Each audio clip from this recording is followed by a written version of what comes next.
mbokk yeeg xarit yi ñoo ngi leen di nuyu wax dëgg yàlla di feddale sunu kóllëre ak waa SICAP parce que tout simplement RTS2 émission Tam Tam vacances door na fi nga xamante ne bii moom mooy SICAP gis ngeen ca vraiment rond-point Jet d'eau bi nga xamante ne bii defee woon nañ fa suñu émission waaye nag mbokk yi nag fi ñu nekk nii man itamit daf may neex parce que c'est vrai qu'on a un peu parlé avec notre invité avec le maire Santy Agne mu ngi expliquer ne que tu vois commune yi dañu daje alors j'ai aussi l'impression que ça se répète c'est la même chose alors fi ñu nekk nii mbokk yi c'est vrai que y a des enfants yoo xamante ne bii xëy na dinañ ko dégg mais xamuñu woon lan mooy Printania am na ñuy seetaan RTS2 dinañ ne eh oui c'est vrai Printania yàgg na te mi ngi woon Liberté 1 alors mesdames et messieurs c'est vrai que actuellement ñi ngi du côté de Liberté 1 tout simplement pour communier ak les populations alors c'est une émission Tam Tam vacances ci canal 5 bu TNT mbokk yi dooratina kon nag duñu def rek lu dul dans quelques instants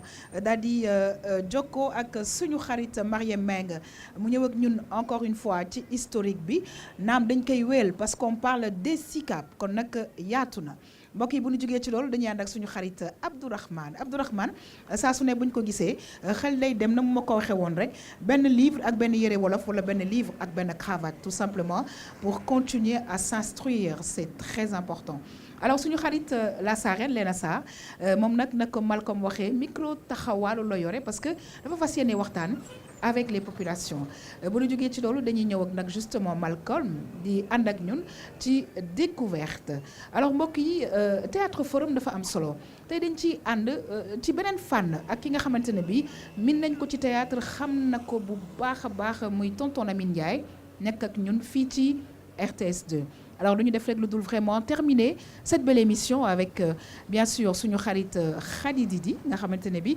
saa su ne mbokk yi daf ñuy indil météo encore une fois merci à toutes les populations de la SICAP mais nag saa su ne xam ngeen ne dañuy am invité alors monsieur Niang que j'aurai le plaisir de présenter mi ngi déjà sur le plateau ak Mariem Meng mbokk yi ñu dem xool encore régie dellu siwaat mën a gisaat yeneen image alors je vais essayer de rejoindre mon plateau en tout cas c'est toujours un plaisir pour nous d'être avec vous merci à tout à l'heure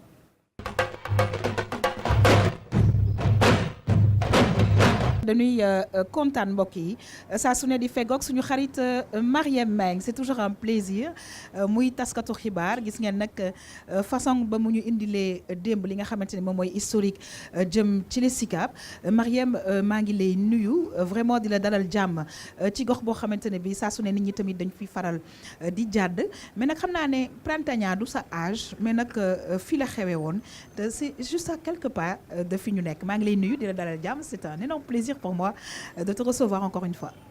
yaa xam le plaisir est toujours énorme kontaante bu rëy la ñu am. ak mbégte boo xam ne jéggi na dayoo. Printania moom waaw du suñu âge nag. non. kii man la. waaye dañuy am mbégte yi di fegowaat bu baax. ñi nga xam ne ñu may SICAP dellusiwaat tam ci historique bi. très bien ñu ngi lay gërëm di la sant bu baax a baax waaye mbokk yi saa su ne dañu koy wax émission Tam Tam du mën a neex te du ñu am ay invité ñu indil ñu ay xam-xam ñu partagé ko ak suñu ay téléspectateurs tey nag ñu am mbégte di recevoir monsieur Racine Niang alors di président du conseil bu quartier bu Liberté 1 monsieur Niang maa ngi lay nuyu di la dalal jàmm bu baax a baax ci plateau Tam Tam vacances RTS2 spécial SICAP actuellement. merci bien madame. di leen di fay di rafetlu seen ñëw itam. di leen dalal jàmm ci quartier bi mooy SICAP Liberté 1. très bien alors je vais poser la même question Printania fekk na la fi non. Printania jiitu na sama juddu. jiitu na ok d'accord alors du ñu def rek lu dul dem régie daal di ñaan vraiment yeneen image parce que nag ku ñëw SICAP yaakaar naa ne image yi bëri na te ñun sax ab diir bi ñu fi toog du ñu ko mën a jeexal alors Mariem on va continuer avec vraiment historique toujours SICAP fii de la ñu nekkoon démb. waaw yaa xam fii lañ nekkoon démb. maanaam fii moom mooy SICAP rond-point Jet d'eau. rond-point Jet d'eau bi nag particularité bi xam nañ ko. c'est vrai que ni Jet d'eau bi bu ñu nee Jet d'eau ndox la ñuy wax. ndox mi gisatuñ ko. waaye maire promettre nañu ne dinañ def ay jéego yu rëy yoo xam ne dina tax ndox yi ñëwaat. bu ñu ñëwee nag fii nga xam ne fii la ñu nekk nii muy fii mooy fi nga xam ne moom la mairie Barthélémy Diaz nekk. moom aussi mooy côté Baobab bi. foofu it am na solo. ndax gis nañ ni ñu bëri ci ñi nga xam ne ñoom ñooy communauté étrangère yi.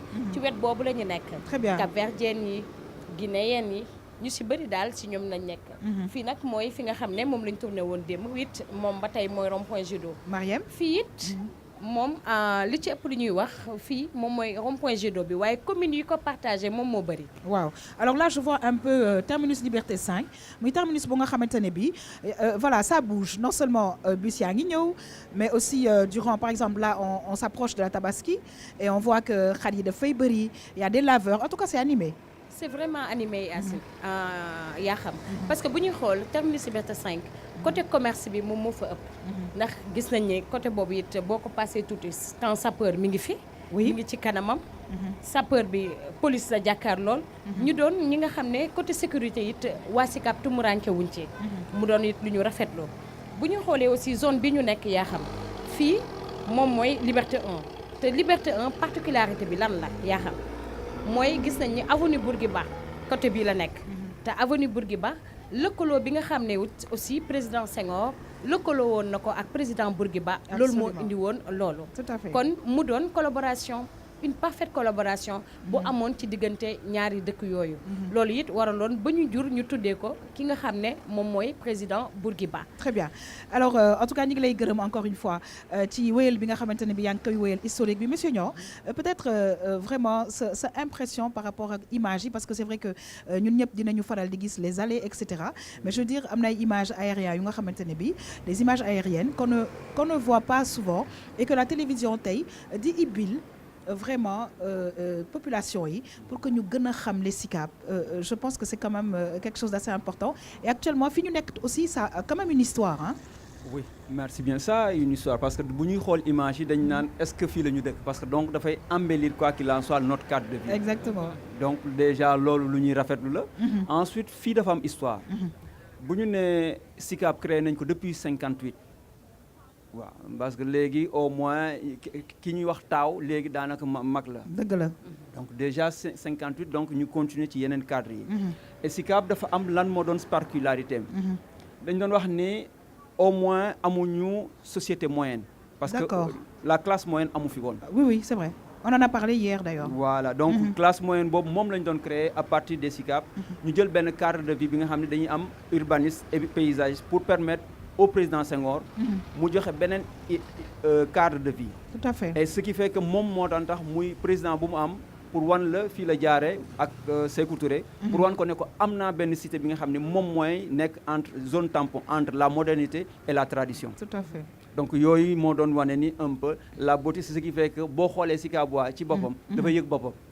les Capsi qu'on vous appelle. Voilà, il y a une certaine fierté. Oui, bu ñuy wax parce que boo xoolee ku ne man Sicap laa dëkk. oui Fadjey le dit souvent à notre responsable. Justement. Je suis de la Sicap. voilà man Sicap laa dëkk donc man Sicap laa dëkk dafa am benn lu muy wane.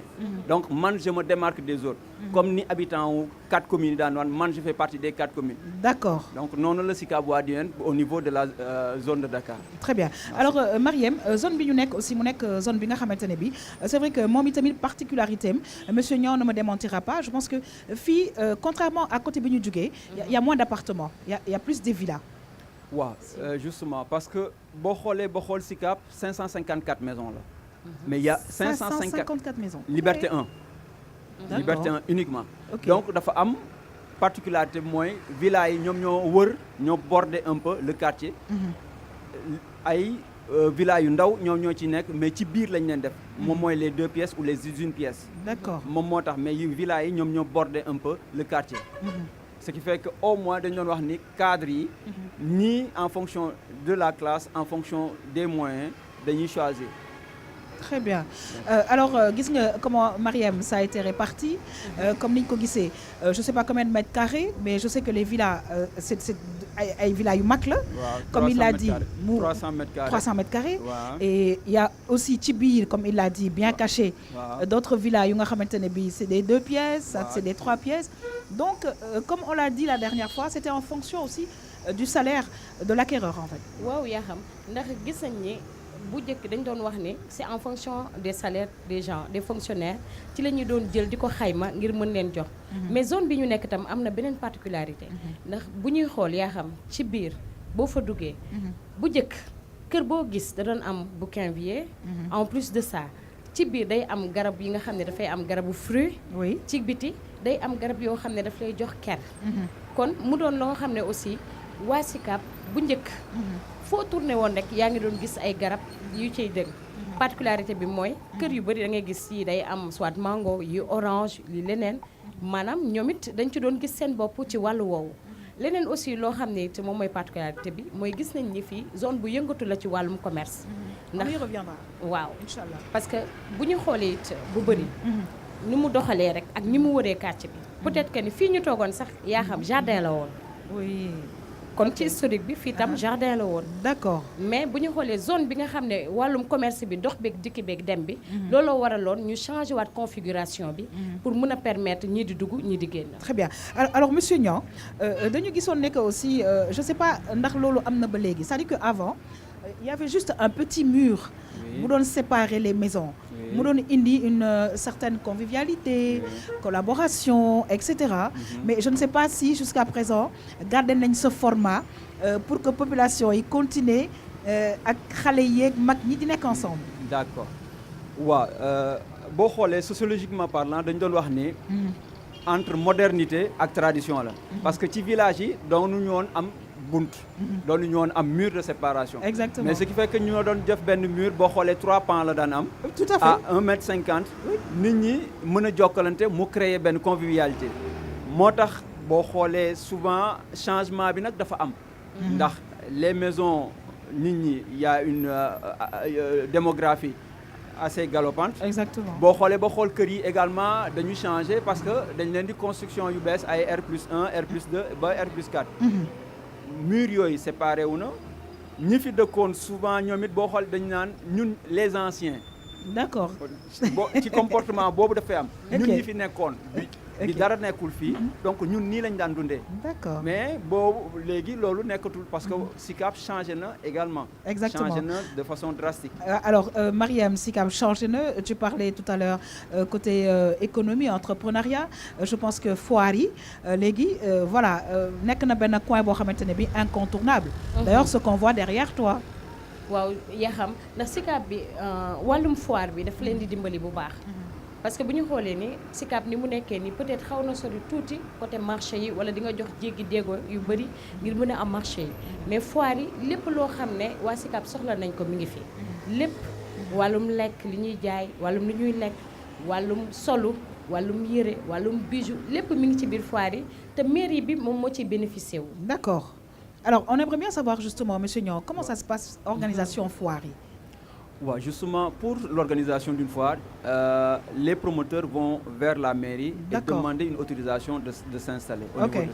C'est par la suite qu'ils émettent un avis ou du moins qu'ils demandent à... C'est en wolof en fait. On parle français un peu, mais bon.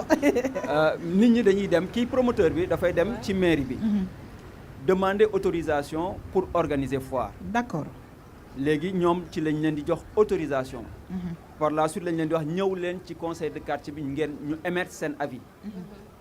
avis boobu la ñuy émettre ndax nangu nañu ñu teg fi foire wala am na yeneen événement yi nga xam ne xalaat nañ ñu war na fi mën a ne. c'est sur cette base là que ñoom ñu mën a teg ñoom ñooñu mën a tegu fii. très bien alors lu ñu gis aussi Mariam ne que ci Sicap ba ñu jugee démb ci Sicap bi aussi je veux dire on retrouve tout. Il y a les banques, hein, il y a voilà, des restaurants. En fait, économie bi aussi de ce côté-là, ça bouge. Et justement, pas loin de nous, dañuy daan dawal jóge ville ba fii. Ne serait-ce que pour ñëw jënd si akara wala monsieur Niang, vous êtes d'accord? Wala fataaya. Suñu mbokku africain yi des fois mu nekk ay béninois, togolais yoo nga xamante ne bi ñu ngi fii dëkk Sicap di ñu pas imposer mais wan ñu ay ablo.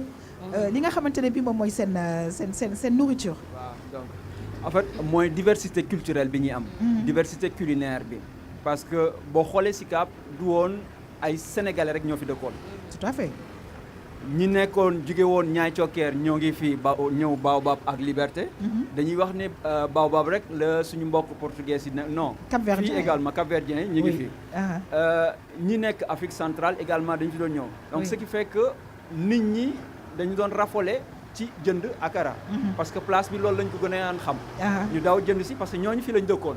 donc ce qui fait que chaque fois découverte boobu ngay am kii am na lii kii am na lële. Absolument. Et bu fet daan am da nga koy gis ñi góor ñi des fois da ngay gis góor ñi ñu daw dem di dëbbi pour Dëgg la. ngalax bi waaw pour mën a am benn boolu ngalax auprès de donc ce qui fait que sur un plan religieux Oui. tamit doo ci xàmmee kan mooy kan dëgg la. ñii nekk xale dañuy dem ñii da ngay gis ñoo àndandoo demandoo église ñoo àndandoo demandoo mosquée tout à fait. à un moment donné nag la ñuy changer ku ci Le ne choix, jël ouais. choix wu sa religion continuer ci donc yooyu yëpp dafa bokk ci spécificité SICAP Très bien.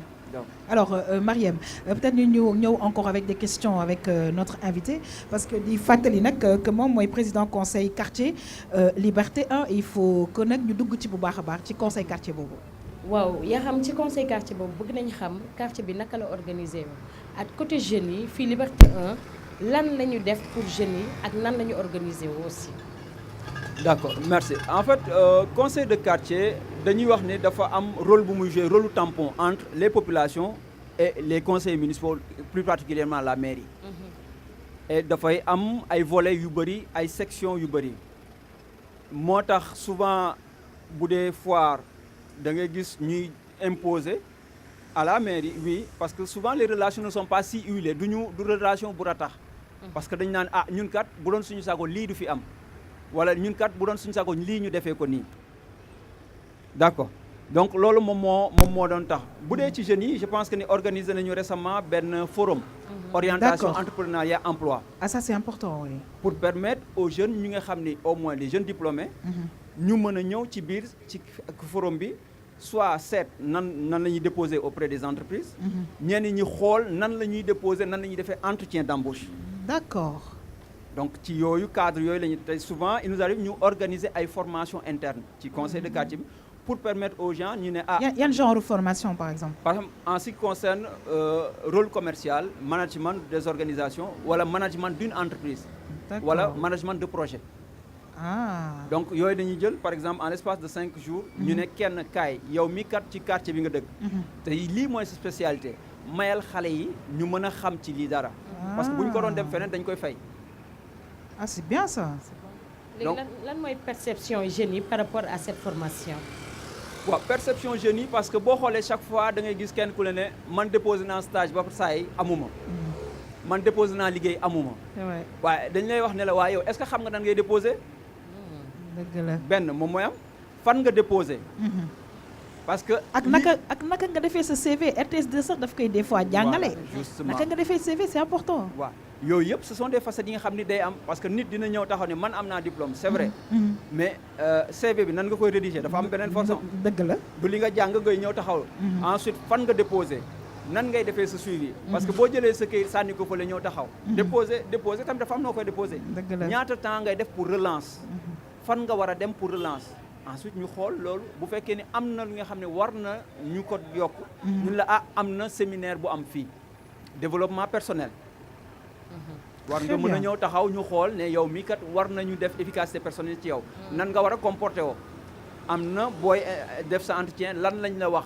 fan nga war a mettre accent par rapport ak yow sa ay compétences donc yooyu mooy facette yi nga xam ne moom le conseil du quartier di Alors moi développer. je trouve que c'est un conseil de quartier bi Mariam ñi ngi def un excellent travail mais naka ngeen di élire le président du conseil des quartiers comment ça se fait.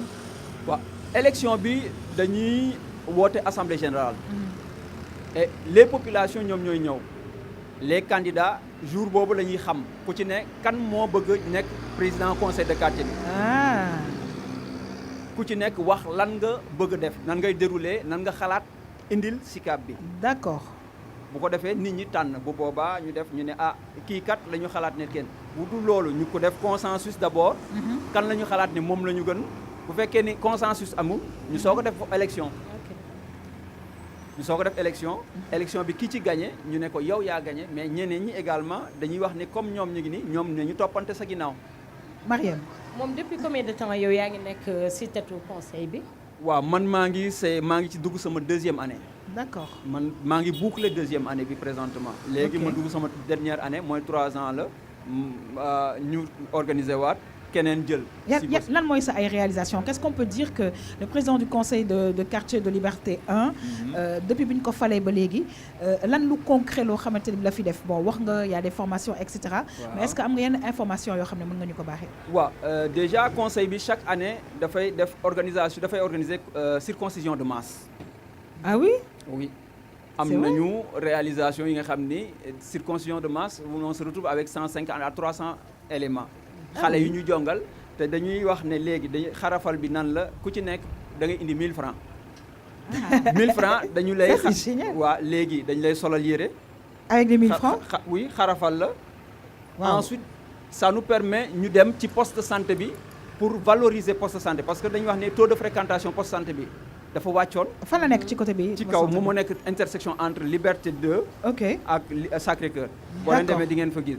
léegi foofu nit ñi mën a dem seen pansement bu fekkee ni dimanche la ñu def circoncision bi premier pansement bi mardi la beneen bi ci topp da ngeen di def jeudi beneen bi def samedi et souvent yàlla dimbali nañu 2 ans yi d'affilée ñu ngi ci kii. mais quand même c'est énorme hein? Non seulement voilà le nombre d'enfants mais le fait que parents yi ñoom ñëpp.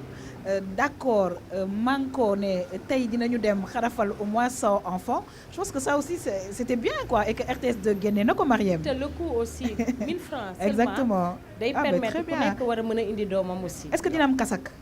waaw dina am kasak loolu yëpp dañuy am kasak dañuy indi jour bi dañuy indi kankurang parce que xale yi boo xoolee bu juin jotee juillet dañ naan kañ la ñuy defaat xaraf parce que ñi ci génn waaw ñi nekkoon daaw ñooñu dañuy bëgg a daw ci kankurang bi. d'accord di wër souvent au niveau de notre jardin fa lañ koy defee. kankurang bi ñëw le lendemain wala le surlendemain samedi bi nga xam ne ñoom ci la ñu war a simmi. samedi boobu dañ leen di defal kasak dañuy woo ñenn au niveau du centre culturel Blaise Senghor ñoom ñu ñëw. très bien hier également def nañu consultation ophtalmologique. don distribution de lunettes. dañu doon wax ne loolu la ñu def on a eu presque 484 ñu nga xam ni am nañu lunette. et ba ñuy demander ndax duñu ko def samedi prochain. alors on va terminer dans quelques instants ak Mariem ñu bàyyi ko mu poser encore des questions mais en tout cas je vois que réalisation am na et très certainement monsieur Niang a encore des projets pour quartier bi nga xamante ne bi fal nañ ko fii Mariem. waaw monsieur Niang dañuy tàmm di wax ne Boy Sicap surtout jeunes yi Boy Sicap mais gis nañ ni Liberté 1 gis nañ ni xale yi ñu ngi def ay jéego yu rafet ci wàllum liggéey gis nañ ni ñuy jaay ay café Touba gis nañ ñi nga xam ne it dañuy defar dàll gis nañ ñi nga xam ne dañuy xëy di liggéey ci boulangerie di dem di wàcc mu doon ay jéego yoo xam ne it ràññee nañ ko lool fii. waaw d'accord xam nga dañu toll ci jamono bi ñu daan wax Boy Sicap. Boy Sicap dañu daan wax ne. solu. fecc funana zouk coladera. justement mais image boobu dafa commencer changer parce que pour nga fecc funana. il faut que nga fay. waaw entrée bi waaw je me rappelle. waaw c'est vrai léegi il faut que nga liggéey pour mën ko am. ak sañse bi waaw bu fekkee ni sañse bi tamit bëgg nga ko trop. il faut que tamit nga am noo ko kii. parce que bu dul loolu pour da ngay jalgati. pour bañ jalgati bi léegi nit ñi dañuy jógee dem liggéey. bu fekkee ni sa jàng sorewul war nga mën a am looy mën a def et ce qui fait que ñu métier dañu am benn cadre de métier si mooy ne léegi ki nga xam ne yow sa métier mi ngi fi waaw dañu lay répertorier def sa numéro téléphone immeuble bi nga xam ne war na mën a taxaw ni ne ñun kat soxla nañu plombier soxlawul ngay génn da ngay naan man kat plombier bi xaaral ma dem ci liste bi wala xaaral ma woo kii est-ce que plombier bi ñu ne la plombier bi kii plombier la kii électricien la ñooñu dinañu mën a tax au moins xale Sicap yi ñoom seen bopp ñu mën a am liggéey. mais moi j'ai juste c'est dommage j'ai un micro et un stylo j'ai juste envie d'applaudir parce que c'est une belle organisation Mariem parce que loolu ça permet aussi comme il l'a dit non seulement les jeunes de se former parce que ñu leen di former mais en plus di leen utal li nga xamante ne moom mooy liggéey te du génn ci Sicap bi muy vraiment loo nga xamante ne war nañ ci mën a jël exemple alors Mariem ma bàyyi la nga poser une dernière question peut-être un dernier message parce que inch'Allah dinañ la retrouver waat ci beneen gox fii ci Sicap parce que comme ni ñu ko waxee téléspectateurs yi diggee bor la dinañu àndaat ak ñoom encore quelques jours fii ci les Sicap. waaw yaa xam Sicap moom wax dëgg yàlla comme li nga wax tàcc bi nga def bi nga xalaat moom la ñu war a def ñun ñëpp parce que gis nañ fi organisation boo xam ne jàll na bu baax absolument te organisation boobu gox yëpp a ko soxla parce que jeunes yi tey boo leen organiser woo mooy mag yi organiser nga leen une fois que ñoom ñu xam fu ñuy teg seen tànk ñoom ñooy doon ëllëgu Sénégal. kon loolu am na ay jéego yoo xam ne jéego yu am solo yu ñuy def ci wàllu woowu. yow lenn rek lañ lay wax maanaam ban conseil ngay jox jeunes yi nga xam ne ñoom ñoo nekk fii ak mag yi nga xam ne it ñoom ñoo sanc fii te nekk fii naka la ñu waroon jàppale jeunes yooyu ba ñu mën a fàttaliku Sicap bu démb boole kook doxinu tey. waaw dañuy wax ne la première des choses mooy nan la ñuy préserver Sicap parce que boo xoolee des fois day mel ni day am conflit de génération. oui. si parce que ñi fi nekkoon dañ daan ñun bi ñu nekkee xale lii moo fi nekkoon. oui ñun bi ñu nekkee xale lii lañ daan comporté woo. mais da ngay gis kenn mu ne man je ne comprends plus pourquoi lii amatu fi. est-ce qu'il vous arrive ngeen di toogandoo di waxtaanandoo di échanger parce que loolu tam dafay jëmale kanam et justement arranger ce conflit de génération. waaw boo xoolee ba xool Sicap léegi espace yi bëriwul. n'est-ce pas donc dafay et am encore vous avez de la chance hein. Il y a quand même pas mal d'espace. mais espace yi nga xam ni ñoom lañ daan toogee. parce que comme fii ci ginnaaw comme jardin la woon. oui léegi esplanade la mais ci biir couloir yi da ngay gis groupe ataaya yi fay nekk. en général amul génération. ok da ngay gis ku nga xam ni ñoo sama ay rakk lañu. ñii ñeneen ñi parce que ki may wax ne kii ñu njëkk a ngénte Sicap dama daan toog ak moom. d'accord. moom dafa daan am fierté naan la man la ñu njëkk a ngénte Sicap. ah. bon paix à son âme il est décédé récemment. paix à son âme waaw. léegi moom imaginel moom mi la ñu njëkk si njëkk mais mi ngi toog ak ay jarbaatam. ndeysaan ak ñeneen ñu gën a ndaw. di leen xamal di bolot di xolot di bolot ak ñoom des fois di waxtaan di leen rappeler. ah naan leen super. ah ñun kat nii la ñu amee woon. Waaw. man kat su doon sama sogo ñu defee nii. du nee nag tout est reluisant mais toujours est-il que rappel boobu dina ci baax au moins ku ci ne nga gis doxalin bi ñuy demee.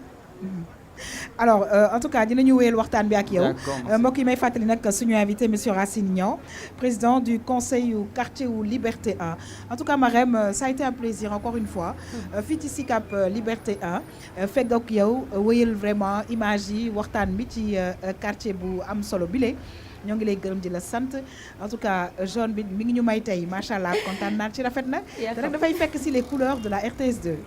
oui ñoom tam maa ngi lay gërëm di la sant di gërëm aussi suñu invité bi jaune bi Kiné Style moo fi jaar moom ma nga nekk ca Cité Fadia. très joli ci wetu lycée bi aussi. macha allah ko soxla rek jaar fa. très bien merci. plaisir de te retrouver incha allah demain. ci beneen gox fii ci Sicap. merci beaucoup merci beaucoup Marième mbokk yi dañu leen di gërëm di leen sant encore une fois di leen fàttali seen émission Tam Tam Vacances fii ci RTS2 kon nag du ma def rek lu dul daal di dem régie dellu siwaat daal di lancer aussi en même temps sujet suñu xarit Abdourahmane moom itamit mu fekk suñu fii ci plateau bi ñu waxtaanee ak moom ci wàllu littérature ñu dem dellu siwaat.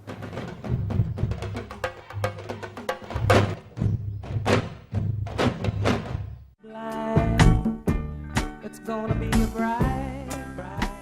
bright, sunshiny day. livre bi effectivement moom mooy sama livre bu njëkk bu gën mais sama troisième ouvrage la en fait bii nag bi ma koy bind li ma si jublu bu njëkk moom mooy delloo njukkal jigéen ñi quoi jaarale ko sama waajur bu jigéen parce que dama gis ne jigéen yi Afrique notamment Sénégal dañuy def lu bëri si njaboot bi si éducation seen doom yi bu ñooñu mag des fois nag si ay difficulté la ñu koy def si zone yi man fi ma juddoo fi ma màggee côté Kédougou surtout famille bu ma jëlee exemple benn ethnie comme Bassari yi wala Bédiki boo demoon tey ñu ngi si vacances boo demoon tey si montagne yi ñoom nga fay fekk ñuy bay di def maraîchage boot seen doom yi donc day wane ne vraiment bravoure ak pas-pas bi jigéen yi am pour dimbale vraiment seen doom yi mën a màgg tekki jàngi ba mun leen dimbale. si thème yi dama siy wax problème kayitu juddu xam nga kayitu juddu dafa nekk problème bi nga xamante ne ni dañ koy jànkonteel xale yi dañ koy jànkonteel surtout bu ñuy dem école di nga gis xale bu dugg CI dem ba CM2 du am kayitu juddu finalement day obligé mu bañ a def examen bi. loolu mu nekk problème bi nga xamante ne vraiment lu métti la dañ si war a wax pour que état bi jël si ay matuwaay mais aussi waajur yi vraiment ñu jël ay matuwaay pour bu ñu amee doom ñu mun ko teel a déclarer pour mu am kayitu juddu parce que bu am kayitu juddu day gàllankoor li nga xamante ne moom mooy jàng.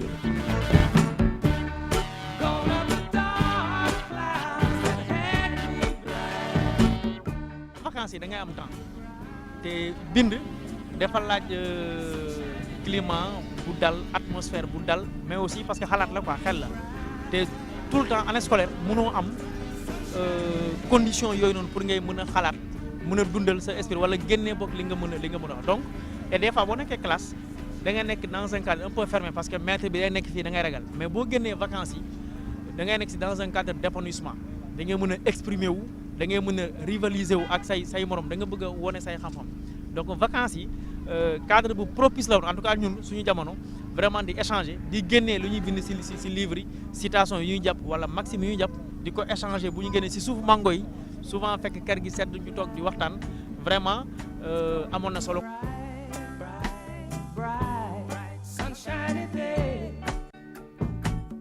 sama relation ak écriture nag lu yàgg la parce que dama judd fekk sama papa di fonctionnaire mu yoroon bibliothèque si kër ga donc ñun si loolu laa màggee quoi si laa commencé sob di lire avant ça yenn œuvre yi dama ko lire avant ça ma yegg niveau boobu noonu quoi donc précocement laa commencé lecture donc amour bi noonu la ñëwee ma garab bu ma jëmbat di ko arrosé ba may màgg ak moom.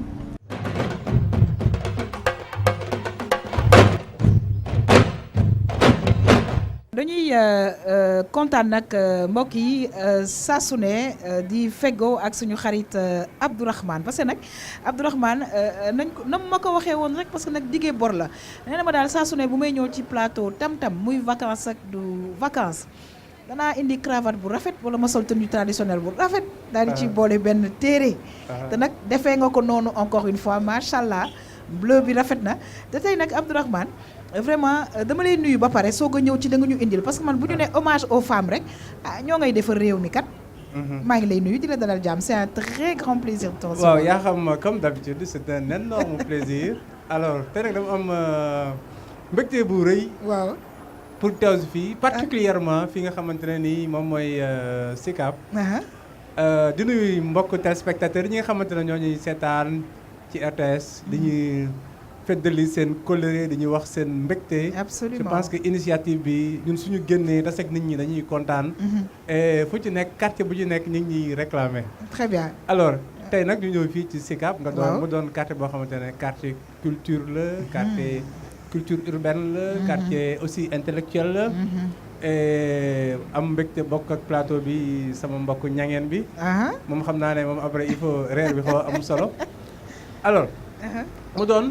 aussi benn quartier boo xamante ne nii c'est à l'image de ce pays maanaam diversité ci wàllu waaso dañ fiy trouver lu nekk diversité aussi également li ñu naan syncrétisme religieux maanaam Sénégal diine yi ñu fi fekk ñu ci bëri ñu ngi ci présent fii aussi xam nga nag di vivre en parfaite harmonie loolu am na solo xam nga lu ma ci neex Abdourahmane est-ce que tu sais que du côté allée Ababacar tu vois il y a les martyrs de l'Ouganda effectivement nga traversé il y a une grande mosquée effectivement et tu vois ku nekk monsieur Niang vous êtes d'accord ku nekk yaa ngi doxal sa religion du tere dañuy daje waxtaan et cetera et puis waa di demalante effectivement parce que xam nga boo xoolee dañu naan la religion est venue après loolu la ñuy wax parce que dañu juddu ñun ñëpp di demalante ay xale duñu xam ndax dañuy ànd ci mosquée ci jàkka ji ci jumaa ji comme duñu xam ne dañu war a dem ci église yaa ngi koy wax sànq léegi loolu dafa def benn brassage boo xoolee ba xool nit ñëpp dañuy tolérance religieuse dafa am fi absolument ñooy bokk jotaay ñu ñooy waxtaan ku ci nekk nag bu ci jotee appliquer sa religion pratiquer da nga dem fa nga war a dem donc ce qui fait que tolérance boobu dafay am ci SICAP. très bien en tout cas Abdourahmane xam naa ne moom dana ñëw ak yow ci ay est-ce que bibliothèque am na fekk parce que moom waxu livre rek la bëgg waaye Abdourahmane dañuy ñëw ci vraiment ki nga xamante ne bi tey livre am yaa ngi ñu koy présenté déjà ma kontaan ci hommage bi nga xamante ne bi defal na ko jigéen ñi sànq maa ngi koy wax muy périple solaire bu Moussa Seydou Diallo waaye nag tamit la ma ca neex mooy ay thèmes yu nga xamante ne bi c'est très important parce que c'est vrai que on n'en parle pas souvent ci grande ville yi mais ça pose beaucoup de problèmes ci yenn coins reculés yi muy déclaration de naissance waaw dafa doon koo xamante ne nii moom forme de poésie bi muy def dafa innovant maanaam dafay andi lu bees. xam nga poésie rek boo ko déggee c'était pour chanter l'amour, pour chanter la beauté, pour chanter le ciel maanaam mais moom dafa jël poésie pour wax maanaam taalif pour wax problème yi nga xamante ne moom la société am moom la génération am di jànkonteel. et mu doon koo xamante ne nii Dakar la dëkk si naam mais Kédougou la jógee. et muy wax bu demee dëkkam fële ca Kédougou yi nga xamante ne nii moom la problème yi nga xamante ne moom la femmes yi jànkonteel mu doon femmes yoo xamante ne femmes yi jàmbaare. dëgg la nga xamante ne dañuy yor seen kër. takk seen ndigg. boot seen doom. dugg ci àll bi. di bay et cetera mu doon femmes yoo xamante ne nii moom la ñuy gis nii ci couverture livre bi. oui nga xamante ne ñu gis benn femme nii.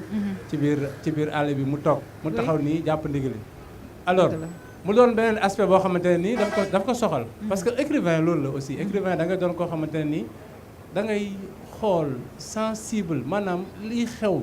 ci sa dëkk ci sa jamono. absolument il faut nga wax ko. pour mën a sensibiliser mën a yee nit ñi.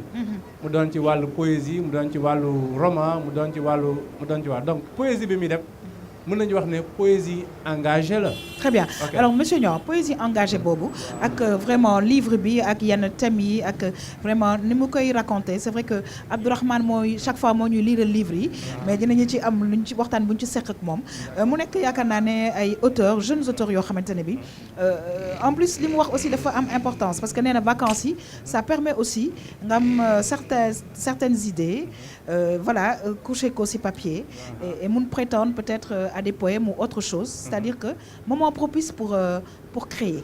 Justement waaw xam nga vacances c'est vrai dañuy xool ne cadre bi dina approprié pour réflexion bi. et comme ni ko Abdourahmane waxee auteur wala écrivain dafay nekk au-dessus de la mêlée. pour mën a ñëw taxaw ne ah lii laay gis lan la société bi gisul lan la sama cadre gisul ma permettre ma magnifier ko. wala ma décrier ko. à travers samay œuvre donc engagement boobu mu donc ça veut dire que ni au moins c'est à encourager. oui. permettre à ce que ñi mel ni moom wala ñiy jàng ni mel su ñu amee cadre de réflexion bu leen permettre à ce que ñu coucher sur du papier quelque chose bi nga xam ne génn na dañuy def lu saluer ko. absolument parce que on a besoin des jeunes yi nga xam ne ñu ngi ci loolu. et loolu dina tax ne au moins suñu terroir yi ñu mën a taxaw ne ah kii kat localité bi lii mooy spécificité lii la ñu gis à travers un peu ces poèmes yu muy édifié. Abdourahmane. oui cadre bi am na solo pour écrivain. parce que léegi surtout boo xoolee suñu dëkkuwaay yi nga xamante ne dëkkuwaay yi xat na léegi. baax na pour jeunes yi am benn cadre boo xamante ne foofu la ñuy liiree parce que lire dafay tàggat xel. dafa bokk ci li nga xamante ne nii dafay suuxat xelu doomu aadama. alors dafa bokk ci formation intellectuelle doomu aadama. alors boo xoolee toutes les religions révélées yi ñuy wax yëpp dañuy sonn ci ñuy lire ah. voilà jàngal foofu la alxuraan commencé jàngal alors baax na également ci suñu quartier yi dëkkuwaay Sicap ku ko xamoon ne am na quartier yoo xamante ne amoon na espace de lecture parce que naka jekk quartier résidentiel la woon donc ça veut dire que yenn population yi fa dëkkoon amoon nañ benn certain standing intellectuel donc dañ daan soxla pour lire d'abord oui waaye léegi on peut se poser la question est-ce que infrastructure yi est-ce que bibliothèque yi am na encore pour permettre xale yi di lire di développer seen créativité ak seen talent. d'accord am na benn waay bu nekk suñu ginnaaw nag. waaw xam naa ne ñu ngi koy séen. exactement moom mi ngi toog ci suufu garab yi. tout à fait di lire ay livres am. ben oui waaw voilà. voilà alors monsieur Niang. waaw d'accord boo xoolee Sicap. président poète daf ko Senghor dafa doon wax ni c'est vrai dama koy def benn société moyenne. oui ba nga xam ne réflexion daf fi yomb. boo xoolee dafa daan apaiser. climat bu apaisé bu nga xam ne nit ñi. kër yi bu ngeen vieux yi fi nekkoon. doon na permettre à ce que garab yi ci suufu garab yi. la nit ñi toog mais justement mi ngi ci suufu garab bi gis nga ko. voilà justement ci suufu garab bi tranquille di lire. justement magnifique. mi ngi toog ci suufu garab bi lii en fait boo demee ci c'est vrai am na ci les anciens chaque fois boo demee ci biir quartier yi. am na cadre yi nga xam ne ci suufu garab yi la ñuy yor seen livre. ñeneen ñi am na ci kenn ku nga xam ne chaque fois gis naa ko mi ngi bind benn livre sur la Casamance. d'accord. donc moom foo ko fekk mi ngi ci suufu garab fa lay toog pour inspirer wu. ah donc bibliothèque yi kër yi. dañ naan def de telle sorte que foo toog facilement di nga mën a inspiré wu. ok ndax li maa ngi koy wax sànq ne boo xoolee président Poët dafa nekkoon séminariste. donc dafa daan calme. kër yi dañ leen tabax à l'image des séminaires. donc ce qui fait que nit ñi réflexion boobu ñu daan jël. ne ñun kat ñu ngi nii comme li mu doon wax enracinement ouverture. lui il était à Ngazobil. waaw justement. mais léegi enracinement ouverture boobu ñu doon taxaw léegi nii au moins dañ ko doon sentir ci SICAP bi. moo taxoon ñu amoon benn bibliothèque fi ngeen nekkoon démb côté boobu foofu la bibliothèque bi nekkoon. d'accord foofu la côté jet d'eau bi. côté jet d'eau bi foofu la bibliothèque SICAP nekkoon. bu dul woon loolu ñu dem ci Blaise Senghor wala ñu dem centre culturel français. parce que dañu daan gis ñenn ñi dañu daan ne man lire naa livre bi. boo ci xool nos mamans yi nga xam ni ñoo fi nekkoon comme ñu ma la booy xoolee dañuy am benn dextérité oratoire. parce que dañ koy wane dañuy wane seen bopp man SICAP laa dëkk donc damay wax. comme nit ñi donc genre boobu lañu naan bu dee ci écrivains yi souvent bëri na fi ñi nga xam ne ñi ngi fi ba léegi. ñi ngi bind ay livres ñi ngi bind ay romans. Très bien. Alors, Abdourahmane, nous sommes ci sunu écrivain bi. Alors, c'est un livre très certainement facile à lire. Hein? Ouais, c'est un livre facile à lire. Je donne un jeune écrivain, Moussa Seydou Diallo, encore une fois. mu tuddee ko livre Périple solaire. Alors Périple solaire da ci wax thèmes yu bëri wax nañ ko sànq état civil jigéen ñi. mu ciy wax également ay mbébétam ay xalaatam et cetera. di soññ également dafa doon livre boo xamante ne vraiment boo ko liiree en tant que jeune war na mën a inspirer ndaw yi également. Très bien ñu dox ci wàllu écriture ak littérature. dafa doon loo xamante ne nag comme ni nga ko waxee garab la boo xamante ne dañ koy saxal. wala dañ koy suuxat di màggaaleeg moom. di jëmaaleeg moom. mu doon également koo xamante ni wax na cadre de vie am nan la contribuer ci développement intellectuel. D'accord c'est important moom feuille la nekkoon Kédougou ak Kolda foofu la màggee diggante boobu. donc cadre de vie bi propice na à l'épanouissement maanaam permettre mu développement. Alors dans nos villes nag yu mel ni SICAP ak affaire yi suñuy tabax également war nañu xalaat. toujours garder la verdure. xam naa ne soxal na suñu mbokk Marème Mbengue. waaw cadre de vie bi. c'est pas pour rien comme mu ngi koy wax Senghor moo ko créé. c'est-à-dire que dafa bokk ci liy inspirer nit. dafay bokk ci li nga xamante ne aussi dafay développer suñu potentiel. alors lu ñuy wax aujourd'hui boo xoolee li ñuy wax aujourd'hui culture urbaine. fii la jógee. SICAP avec le groupe phare. Eh ben oui, écoute DJ Awadi et Dogiti qu'on salue parce qu'on a way bu ñu way sax Kapsi. Voilà. Donc fii la jógee c'est parce que également aménagement territoire bi permettre na mu am benn espace de créativité. foo nga xamante ne foofu la jeunes yi di jógee. di def ay sport également il y a énormément de basketteurs à SICAP on se rappelle du fameux club. Tu vois, SIBAC, etc. On en a parlé. Cadre de vie bi dafa bokk ci exactement créativité ak développement personnel nit ñi. message boobu moo am solo. alors bokk na nit ñi di ci bàyyi xel. Très bien. Alors ñu ñëw nag parce que tout au long de l'émission dinañu waxtaanee évidemment tout ce qui concerne culture, santé, etc. Abdourahmane mi ngi koy wax nous ne sommes pas loin de Marius Ndiaye, nous ne sommes pas loin du stade Demba Diop. Alors c'est vrai côté sport aussi SICAP aussi c'est vrai que mi ngi ci yëngatu ba léegi mais nañ ko waxee comme voilà seen équipe bi bon am na fu ñu tolloon mais présentement je pense que bon am na jéego yoo xam ne war nañ ko mën a defaat pour retrouver la place qu'ils avaient. Ouais, c'est vrai parce que xëy na am na temps bi nga xam ne dañu doon rayonner dans le cadre du sport. Oui c'est vrai parce que cadre yi permettroon na ko espace yi doon tax ñuy am épanouissement ñu am éclosion des stars doon na fi am. mais boobu espace yooyu dañu commencé néew. loolu tax fi mu nekk nii équipe yi ñu doon am. également loolu ñu daan am les pupilles ñaar amatul wala boog néew na lool. bu ko defee ñenn ñi dañuy jéggaani daw dem feneen pour di entraîner mais toujours est-il que am na ñu nga xam ne ñu ngi commencé génn. D'accord parce que équipe nationale boo xoolee des joueurs yi fi nekkoon am na ci ñu bëri fii la ñu jugee. fii lañu daan commencé ñu jugee fii dem ci Sacré-Cœur. ci collège bi fa la Jeanne d'Arc ainsi de suite. ce qui fait que loolu moo leen daan permettre ñu dem soit Jeanne d'Arc ou soit JA. D'accord xoolee bu ñuy wax tey ki njëkk dugal bu Léopold Sédar Senghor. Moussa Ndaw la. fii la dëkk. D'accord ok fii mooy quartier am li nga xam ne moom ci boppam boo xoolee ci doxinam sax. genre doxinu da ngay xam ne waa SICAP la waa SICAP la. boo xoolee day dëngal mbagg beeg. yooyu ñu ngi ci. yooyu ba léegi mi ngi ci. mais bu may wax ni boo xoolee SICAP bi loolu moo daan tax ñëpp dañ daan xamante da daan facile. ok parce que bu dee quartier environnant yi da ngay xool ne kii mi ngi ci quartier bi kii mi ngi xamante nañu facilement nekk nañ ci même équipe. wala bu ñu nekku ci équipe chaque fois dañuy rencontrer donc day facile. boobu da ci fekk éclosion boobu day cadre bi dafa doon approprié. absolument au-delà de parce que urbanistes yi paysagistes yi. dañu defoon loolu pour Senghor dafa ko fi defoon. président Senghor dafa defoon ne fii dafa amoon cadre bu nga xam ne dañu naan c'est vrai aménagement am na les urbanistes les paysagistes dañu doon intervenir.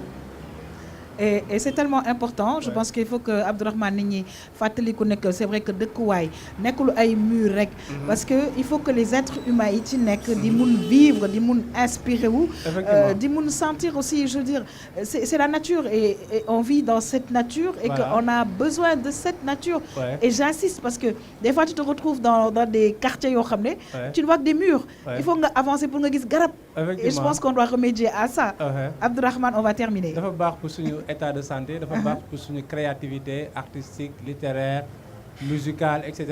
L'autre élément également bu ñu war a mën a souligner mooy communauté capverdienne bi ici présente ici à Dakar mu doon pratiquement lu si bëri nekk nañu fii muy doon également melting pot bi ñu doon wax biy traduire richesse su ak diversité quartier bi. Très bien. Alors je vais commencer wala ma jeexal ci encore suñu écrivain bi Moussa Seydou Diallo di wax c'est un livre agréable facile à lire pendant les vacances moo nu ko nii suñu caméraman yi et cetera ñu jël ko donc et mu doon koo xamante ne nii bi mooy roman déggal ma naan roman recueil de nouvelles bi recueil de dafa bëgg a publier ay recueil de nouvelles loolu nekk sama xel bi mais bi mooy premier recueil de poèmes bi mu publier mais am na yeneen yu ñëw roman ak nouvelle alors professeur André Marie Diagne nga xamante ne kenn dootu ko présenté ci wàllu littérature ak livre moom moo ko préfacé maanaam loolu caution la maanaam ndam la ci koo xamante ne nii moom mooy doog a door et day wane ne mbëbët la boo xamante ne ni kii am na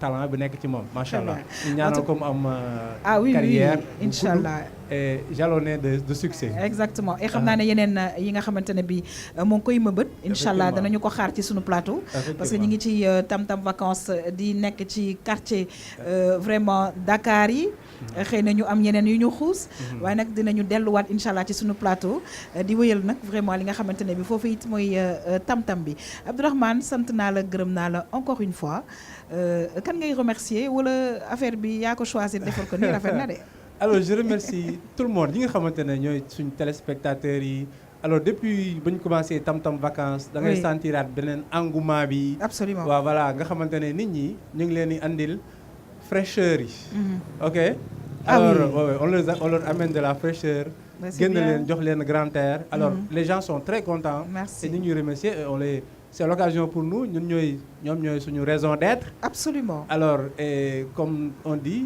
on est là pour la population exactement encore plus proche de vous te nag ci ban annonce yi maa ngi lay seen ci côté phare bi di fàttali téléspectateurs yi dinañu def émission bu neex ci phare des Mamelles parce que y a beaucoup de choses à dire il y a beaucoup de choses à voir il y a beaucoup de surprises beaucoup de choses à voir beaucoup de choses à voir et je veux dire xam nga en réalité ñun on fait découvrir Dakar à ses habitants tout à fait voilà beneen perspective beneen regard ngay xool alors man am na ay boo yéegee ci kaw phare bi xool Dakar waaw mais tu réfléchis waaw léegi dañ koy teg foofu parce que bëgguñu ko def ni ñi bëgg def voilà parce que ñun lancé nañ ba pare suñu bande annonce effectivement tout simplement te na nga fa taxawee woon rafet na Abdourahmane maa ngi lay gërëm di la sant bu baax a baax donc di la jox rendez-vous inchallah ci beneen gox très bientôt ak yeneen i waxtaan ak yeneen i auteur ak yeneen i téere yu am solo kontaan nañ macha allah ci sa teewaay merci beaucoup. merci beaucoup Yakham. c'est toujours un plaisir. toujours plaisir. yéen ñi seetaan ñoo ngi leen di gërëm di leen sant nag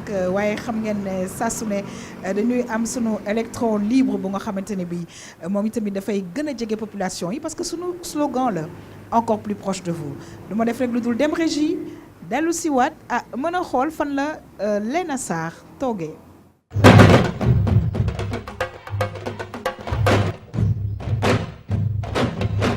waaw damay nag mbokk yi xool fan la Léna Sarr toogee fii ñu nekk nii actuellement ci Liberté 1 Léna tu es où?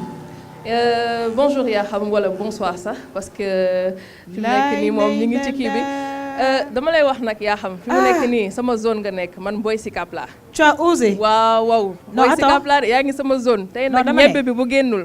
Boy Kapsi d'accord d'accord naa mais tu as osé. yow nga nekk ci wetu ki nga xam ne li muy defar beñe lañ koy defaree te nga sant Sarr. non c'est du jamais vu. beñe ñebbe maanaam akara. beñe ñebbe mooy akara. waaw te xam naa ni sa sac bi sànq gis naa ni ñebbe fees na ci dell. moo tax sax ci kooku laa leen di njëkk a yóbbu. dama leen di jox benn information. parce que dafa mel ni sànq. waa RTS yëpp fii lañ joganikoo ñoom Sabasi ñoom Mansour. Sabasi Kapsi la dëkk Kapsi la dëkk. ñoom ñëpp soxna si sànq nag macha allah waa RTS ñëw toog fii joganikoo fii say ñebbe baax loolu say akara baax loolu tey loo doon kii ci ñebbe bi ndax yaa xam moom Caam la sant ñebbe rek lay leen. ñebbe la ak jinjeer. gars yi lañ koy lekk ne macha allah. man ci xale rek man bu jongama waaw waaw. booy gis nga waa Sicap yaa xam nu ñu mel non ñun dañu am cas xam nga lu ñu naan cas lañ am. waa xam nga lu ma jaaxal. mais léegi maa ngi soog a dégg akara. bu am jinjeer waaw. non ñun dañu am cas ñun ñooy am genre salañ yooyu. léegi soxna si xam nga lan laa bëggoon nga defaral ma rek benn kii. le temps que may ñëwaat pour yaa xam ndax moom Caam la sant te ñebbe la bëgg. déggal Caam. ñebbe la bëgg. waaw dama ci kanam. ba ci kanam maa lay xaar. kon tout à l'heure yaa xam dinaa ñëw sàcc ci plateau bi indil sa akara. damay ñëw fii parce que dafa am beneen loo xam ne dafa am importance fii yaa xam. waaw dañu ne encore plus proche de vous. fii nag moom dafa am benn garage boo xam ne nii taximaan yi ñoo fiy toog. ma ñëw nag ci sama mbokku taximaan yi nga xam ne oto yi bu paanee macha allah ñoom ñooñu ciy génnee sëñ bi maa ngi lay nuyu. maa ngi lay fay di la gërëm di la ci invitation bi. waa nee ñoom yenn saa yi ñëwee xaw ma fan RTS da leen di teg tànk tey nag ñoom ñooy teg tànk RTS ci naka. da ngeen ñëw kër Mathiam il faut ma teg leen tànk. waa ci naka. dañoo chaque 5e jour tabaski 3e jour tabaski safar Pambal Lexaar dañoo am benn match bi muy suñu 5e édition.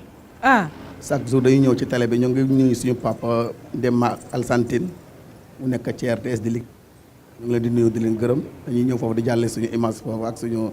lépp tey ngeen ñëw fii tey nag ñu amaale ci occasion ko bëgg ko jàll. xam nga lan moo ma si jaaxal ma damay romb fii weeru koor bi di gis taximan yëpp gaare oto yi ñoo toog te yow dafa ma leer ni séeréer nga nga ne da nga nar a football est-ce que loolu dina mën a ànd. man may Neymar chaque jour ma toj camp yi. loolu laa doon xaar maa ngay daw nga ne yow yaay Neymar ana sa secret ana tent ba. ñu continuer ba tey yaa xam. waaw rapidement parce que xam nga fii aussi. macha allah moom Sicap moom ñun dañu bëri ay bagages daal maanaam. déggal lii ñun taximaan yaa ngi fii akara yu saf yaa ngi fii. maa ngi nii di la nuyu. coucou yaa xam. voilà fii aussi souvent dañ fiy gis ne que luuma daf fii am. waaw mu nekk foo xam ne on en parle tout à l'heure. exactement mu nekk foo xam ne nii.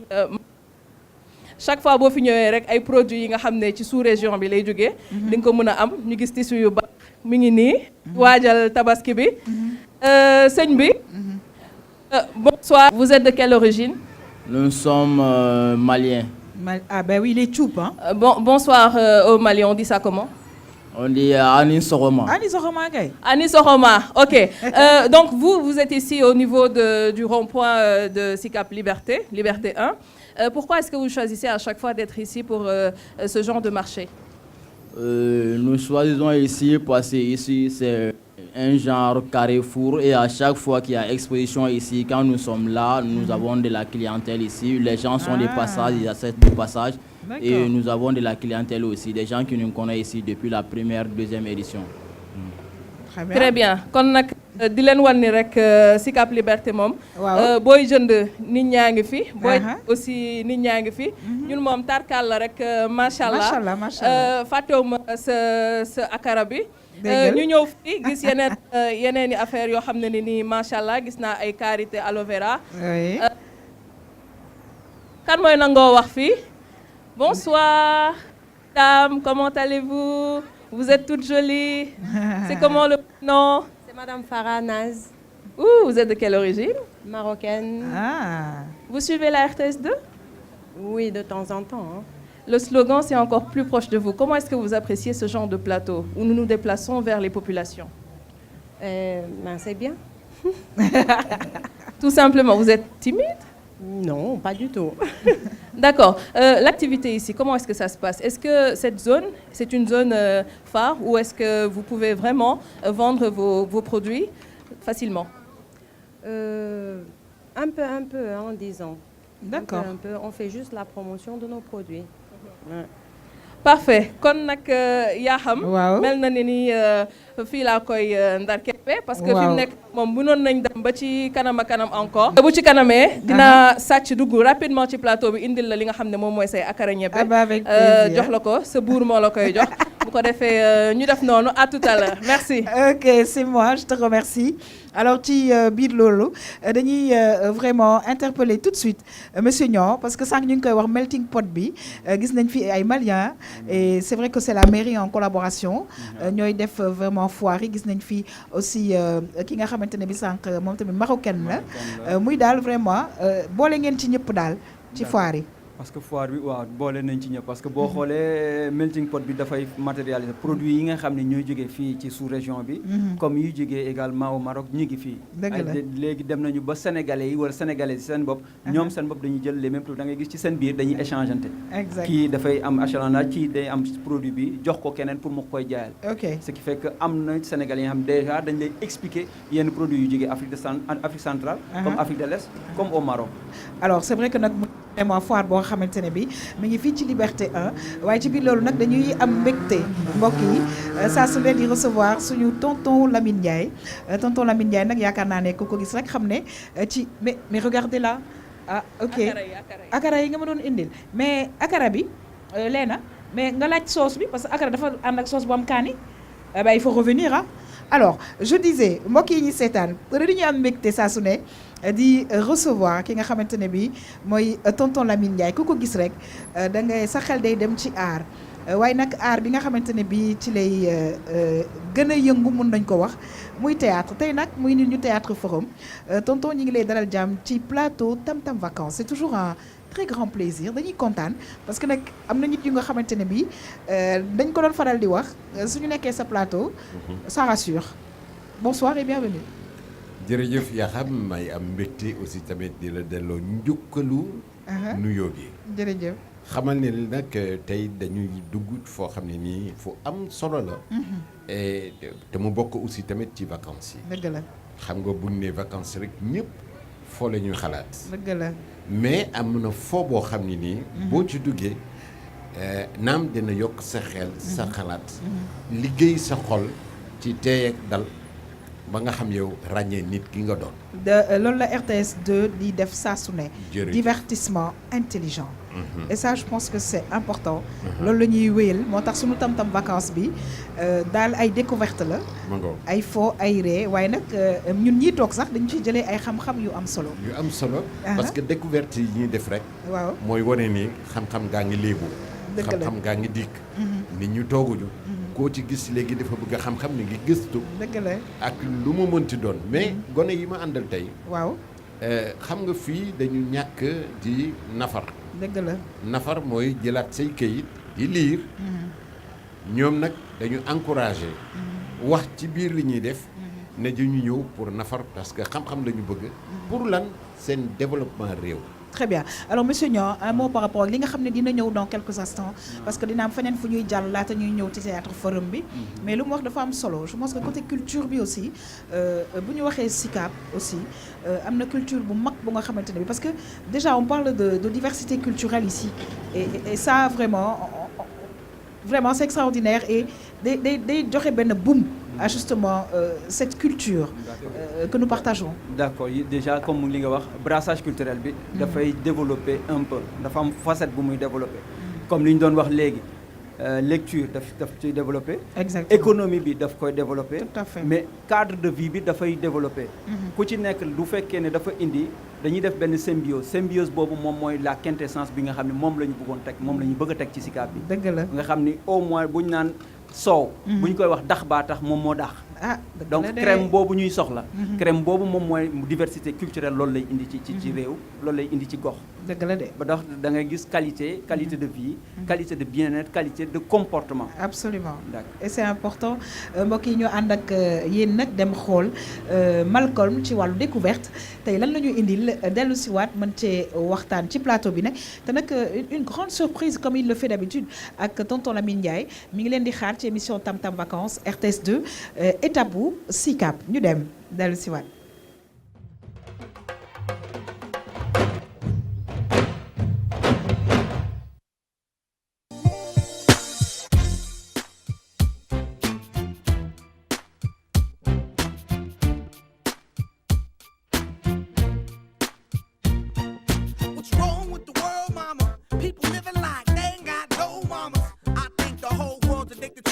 alors laataa ma naan ko salaamaaleykum moom bala muy présenter boppam j'aimerais bien nit ñi xam ko l'international ou bien on peut dire le plus grand viner au Sénégal salaamaaleykum. maaleykum salaam.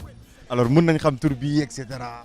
alors tur bi c'est simple ah Cheikh Ahmed Tidiane la ñu koy gën koo xam ci Tidiane Dia ah dëkk Kaolack di fierté Kaolack aussi donc mu ngi noonu quoi Tidiane Dia. alors ñun tey suñu découverte bu ñu ñëwee tey ba diwaanu SICAP mooy fi nga xamante ne si actuellement fi nga siégé wu mais Vine la ñu bëgg a xam lan mooy parce que am na ñoo xam ne xëy na xamuñ lan moo nekk un Viner est-ce qu'on peut savoir parce que ces vidéos day dem ba international tubaab bi di ko partager ñun en tant que Sénégal tamit RTS 2 ak Tam Tam Vacances seet si la mën nañu xam ça consiste à quoi lan mooy Vine. waaw Vine c'est simple parce que actuellement booy xool ñiy def vidéo bëri nañ y a un Viner y a YouTuber y a tout ce que tu bëri na catégorie quoi. et puis Viner mooy ki nga xamante ni dafay am idée jël ko transformer ko en vidéo mbalak ci soit mu tooñ ci wala mu jéem a décortiquer benn vidéo un peu voilà wala mu topp actualité aussi parce que da koy laaj yenn saay c'est ça Vine quoi wuute nag peut-être ñi di def court métrage yeeg yooyu noonu Vine c'est beaucoup plus simple quoi mën nga ko def sax avec ton téléphone parce que man actuellement je travaille avec mon téléphone donc Vine c'est idée la boo xamante ni da nga koy jël transformer ko en vidéo partager ko ak tes amis. benn aperçu boo xamante ne si dinañ ko xool léegi mu nekk vidéo bi mu defoon ak l'international El Hadj Gueye bu nekk foofu noonu France ñoom ñaar ñu def benn cumulation benn vidéo ñu xool ko vite fait. waaw moi j'y vais bien Maïch. mais le téléphone sonne tout le temps tu peux pas prendre mon dîner tranquillement. ah ouais. allô. oui non bonjour monsieur c'est Société Générale à l'appareil. sauce quoi. Société Générale, monsieur. Société. Sans quoi? Monsieur, Société Générale, votre banque. Ah, d'accord, c'est ma banque là. C'est Société Générale, ouais. Ouais, comment va, ouais. Ouais. Je vous appelle, monsieur, concernant votre crédit. Mon crédit? Ouais, moi j'ai payé mon forfait.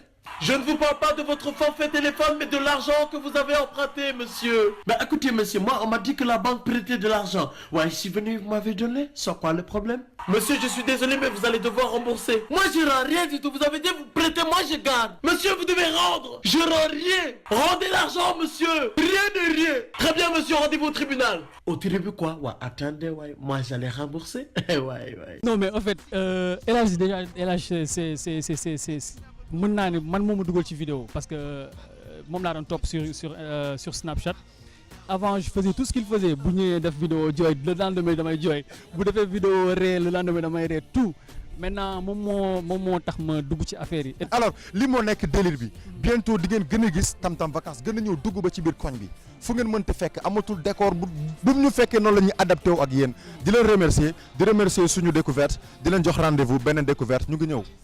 Tam Tam Vacances ñu ngi ñëw. waa famille Keita nuyul ma leen bu baax a baax. waaye famille Diop famille Keita famille Ndiaye bëgg ceeb bëgg kii yëpp. ok. bye. ba beneen ayca. waa mais gën naka la cool. il faut jógee. non man fii laa dëkk bokk keroog Blaise Senghor. alors yàlla xam na ni c'est comme ça c'est venu comme ça au hasard ça fait pas partie wallahi lazim yàlla ñu tim tu t'appelles comment noo tudd. Abdou Almami Kadissar. mais noonu ñu xamee yooyu ñëw ne Malcolm est-ce que mën na expliquer ñaari jabaru lan gars yi xamuñu. sa jabar boo xam ne daa ma liir. aaw ba ñaareel bi yow da ngaa faroon ci ñaareel bi. xam nga ni sa lii du exemple bu baax léegi bu ngeen di far day leen far ci aawa far ci ñaareel mais man j'étais pas un bon exemple benn extrait la woon donc yow qu'est-ce que tu fais dans la vie. man damay jàng. ban classe. 6e. est-ce que xam nga yaa xam. yaa xam Thiam xam naa ko. mais boobu xam nañ ñëpp ah da ngay seetaan tam-tam. waaw. alors tam-tam vacances ak tam-tam yi d'habitude noo ko gis est-ce que neex na la. waaw surtout tam-tam vacances. xam ngeen ne bii mooy meilleure découverte ci àdduna booy am ma may la waxal lu la neex wa salaam. maa ngi sant sama yaay Mbacke Bey.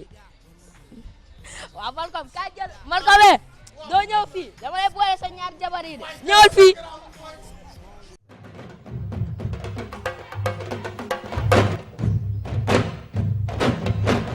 Alors, on remercie mais vraiment Malcom waaye nag di sant bu baax a baax le petit là je ne me suis pas très bien rappelé de son nom moom nag xam na ba ne yaa xam Thiam mais en tout cas tonton Lamine man dama koy ñaanal rek gudd fan ak wér yàlla barkeel ko parce que su ma gisee xale bu ndaw nii c'est tout ce que je lui souhaite mu dund bu baax a baax ànd ak barkeel ñi ngi nuyu ay parents en tout cas il est intéressant et il s'instruit parce que apparemment demoon na seeti Malcolm et je pense que côté culturel yi il faut que ñu ci pousse xale yi ñuy dem di ko seeti c'est important mi ngi naan ko affaire ñaareel ak ñetteel mais nag je vous assure que Malcolm bon comme il le dit ah nee na man rek la am bon bah ma jàpp ci loolu parce que avec les hommes c'est comme ça tonton Lamine alors un message par rapport ak li ñu gis léegi et on va revenir avec monsieur Niang ci Viner parce que comme man ben ñun c'est la vieille génération donc seen affaire yii nii appellation yi xamuñu ci li bëri merci pour cette découverte tonton Lamine.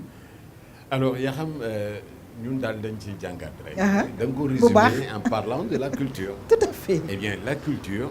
c'est ce qui fait l'humain.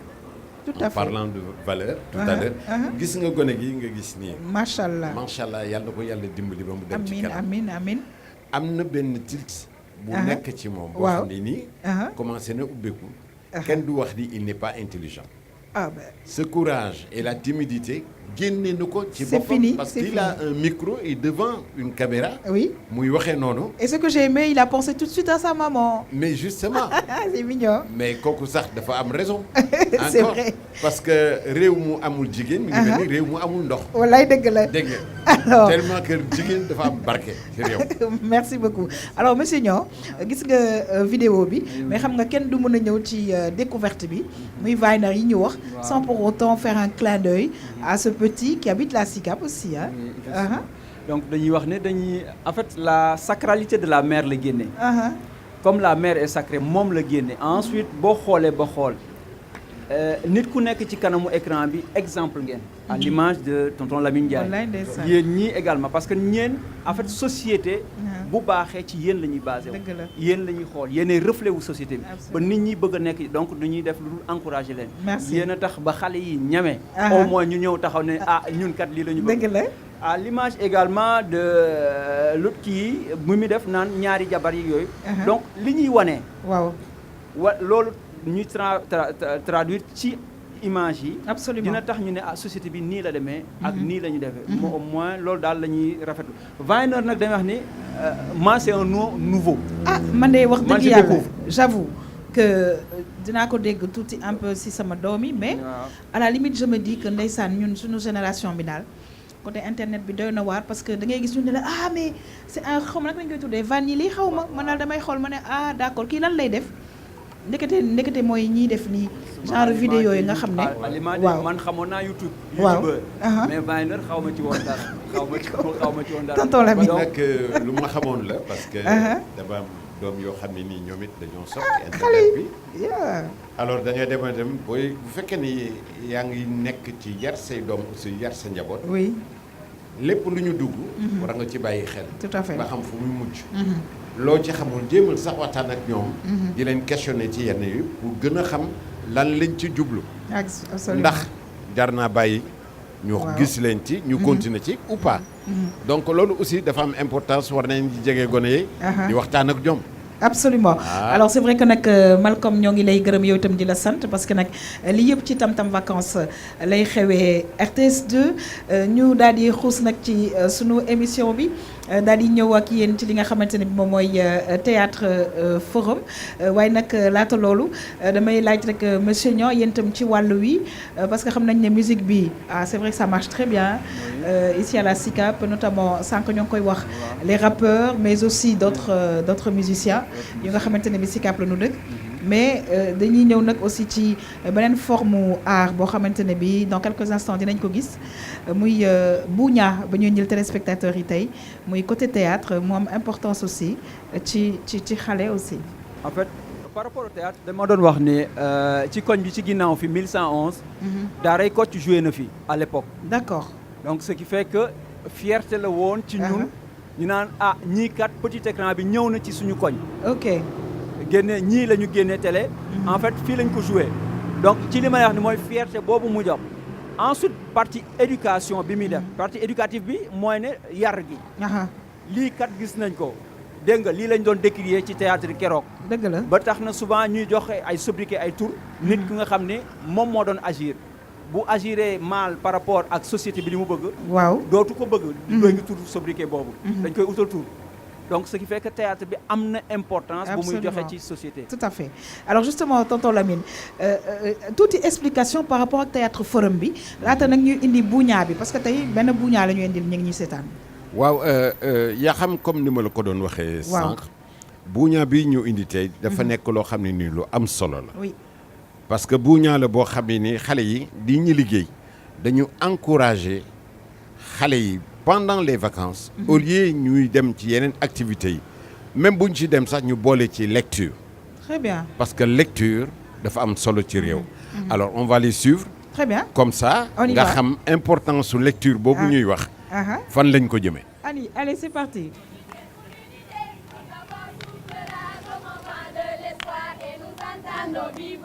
Vive l'Afrique! Nous allons vous mettre dans une ambiance d'animation. Spécialisée dans la conception et la diffusion de messages.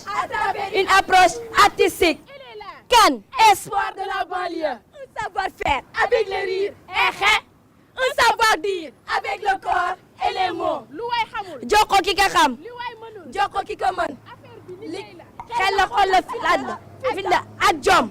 Les unités d'une équipe. La dynamique. Elle est participative. L'union. Fait la force. L'effort. Fait l'effort. J'ouvre la porte de l'avenir. Je prends la pirogue. Je traverse le fleuve pour aller à l'école. J'affronte les collines. Je traverse les chemins caillouteux pour aller à l'école. Je veux apprendre. Dans la lumière comme l'obscurité, je crois en l'avenir. Je vais à l'école pour apprendre. Que l'on soit riche ou pauvre, blanc, noir ou jaune, chacun de nous a besoin de l'éducation. Ce qu'est l'eau pour la vie. Alors, semons tous les graines de l'éducation dans le monde. xale yi tey nee nañ semons tous. oui. les grains de l'amour de l'éducation. pour développer le monde. Alors c'est vrai que micro bi moo tax je pouvais pas applaudir mais monsieur Niang on a envie d'applaudir parce que le texte est très fort hein. Très fort justement. Voilà justement et dañuy sentir un peu li ñuy wax ni li ñuy jàngale. engagement bi ñu doon wax ci mi ngi ci texte yi. dëgg la également communication expressorale sax ñoom ñi ngi ci biir. donc forme de communication yi teg nañ ko. ba pare li ñuy wax ni boo xoo texte bi dafa am qualité. absolument. oui yaa xam. waaw ce théâtre là. dafa dire théâtre à texte. alors mu nekk théâtre à texte boo xam ne nii on utilise le plus souvent. des phrases et des mots. oui dans la composition qui sont li ñu koy waxeeti fort.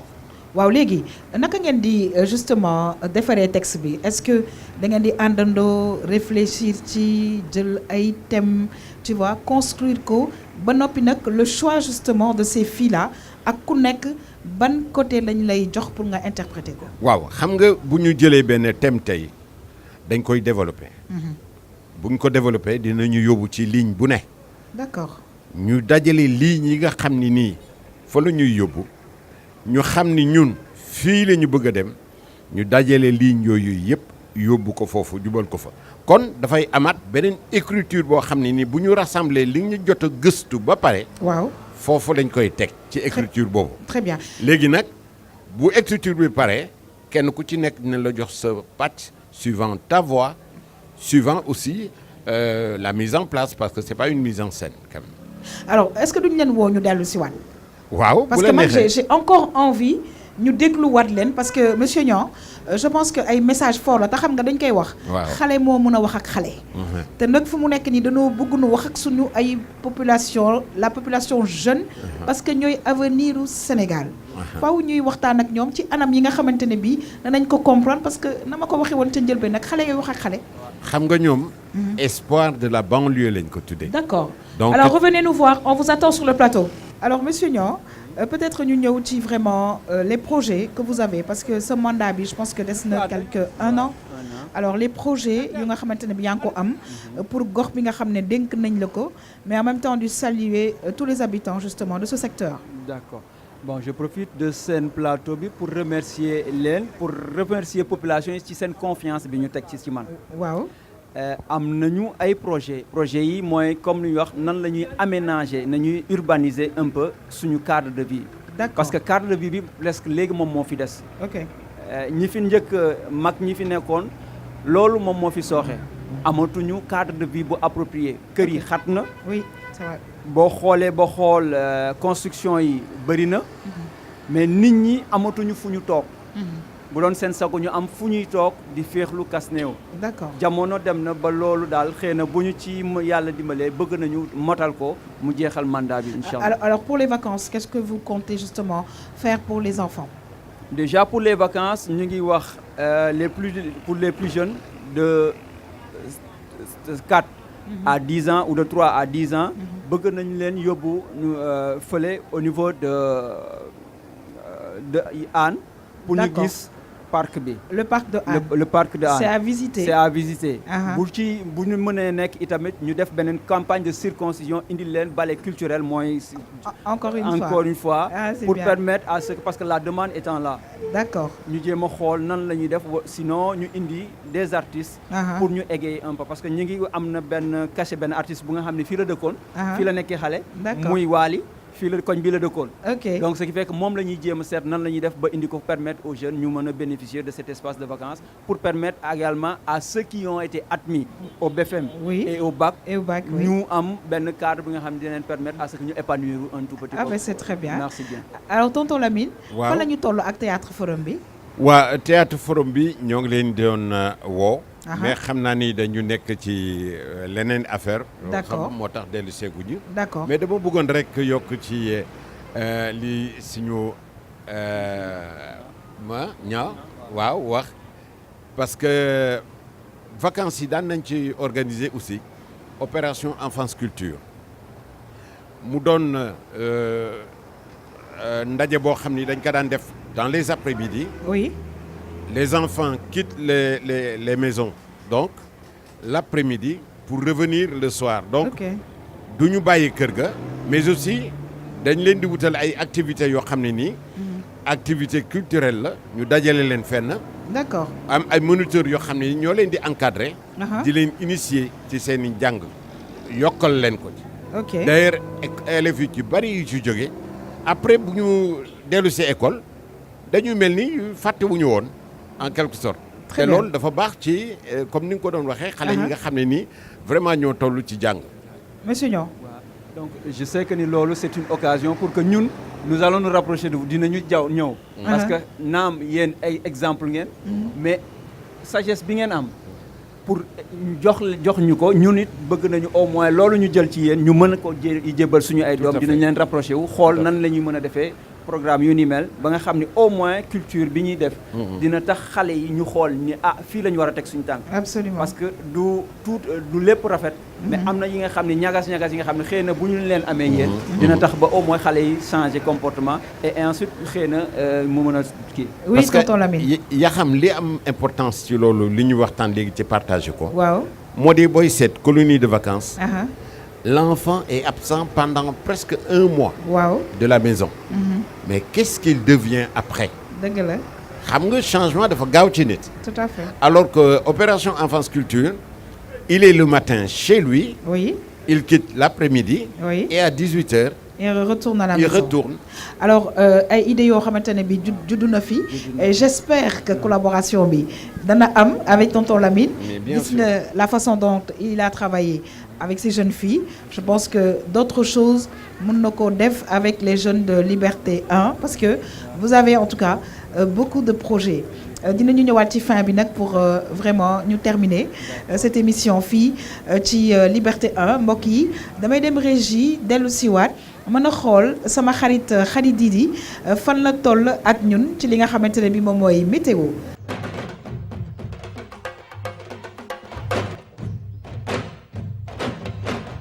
sama xarit nag la grande Saint-Louisienne Khady Didi. Alors c'est toujours un plaisir de le recevoir ci quartier yi.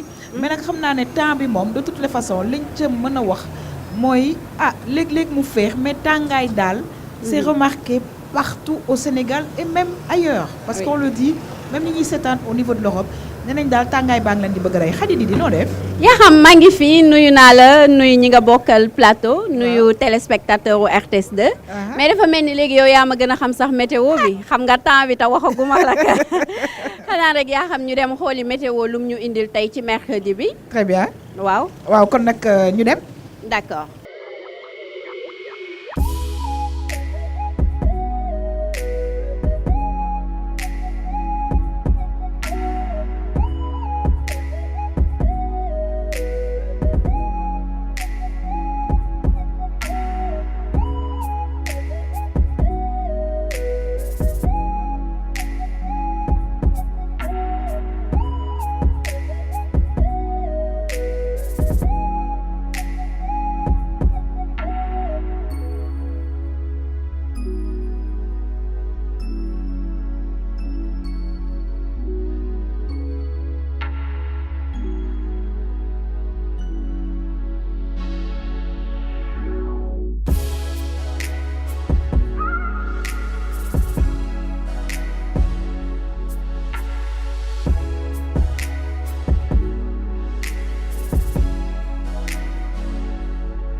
Khady Didi gis nga nag météo bi yaakaar naa ne la ma ca waxoon ma nga ca. parce que nag tàngaay bi nag moom tey sax fii ñu toog nii ci Liberté heure bi day xaw a féex. mais nag gis ngeen affaire ni ñuy def suba si nii. midi bi nii. c'est vrai guddi bi nii.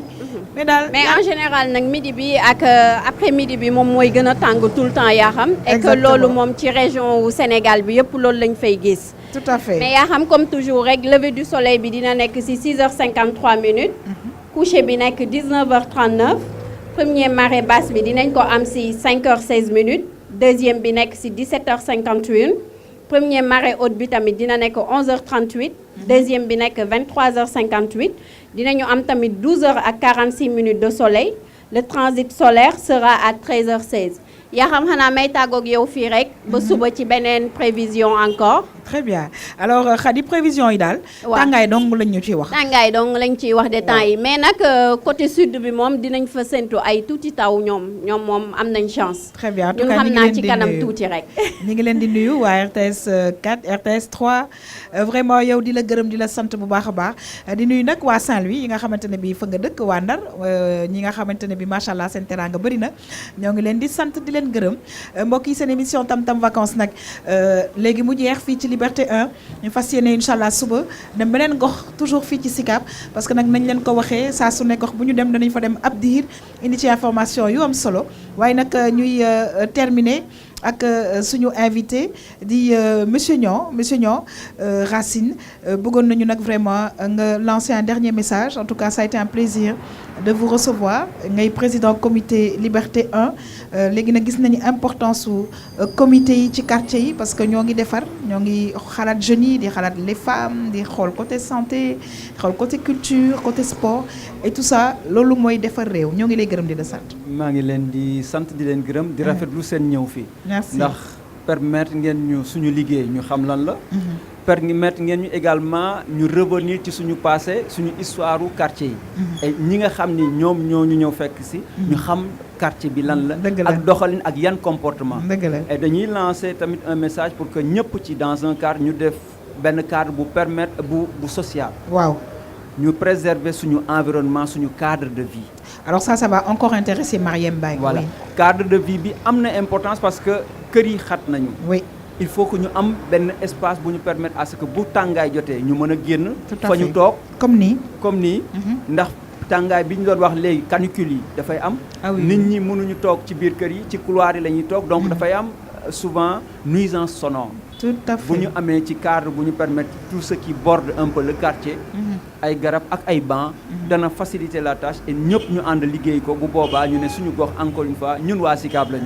merci encore une fois de votre présence. merci à vous d'avoir répondu à notre invitation tonton Lamine lay jox kàddu gi nag xam naa ne moom mu mujjee ak vraiment ñi nga xamante ne bi sànq xale yi jigéen ñi fi toogoon parce que fu ñu dem dañuy bëgg a wax ak jeunesse bi maa ngi koy wax xale lay waxal ñu bëgg a terminer avec ce texte très fort sunu état bu Liberté 1 bi mbokk yeeg xarit yi maa ngi gërëm ñëpp di sant ñëpp parce que saa su ne nag vraiment duma mën a lim ñi nga xamante ne bi ñoo nekk ci technique bi parce que mais arsenal bi nga xam ne RTS da koy déployer ci quartier yi macha allah bëri na techniciens yi macha allah ñi ngi def liggéey bu rafet caméraman yi preneur de son yi réalisateurs yi vraiment machinistes yi su ma waxee sax damay juum parce que après voilà chaîne bu bëri la ñu bëri ñoo fi nekk les chauffeurs fàttewuma kenn kuy liggéeyee groupe RTS parce que bu ñuy génn ñun ñëpp ñooy àndandoo du RTS 1 2 ñun ñëpp ñooy àndandoo waaye nag di gërëm à chaque fois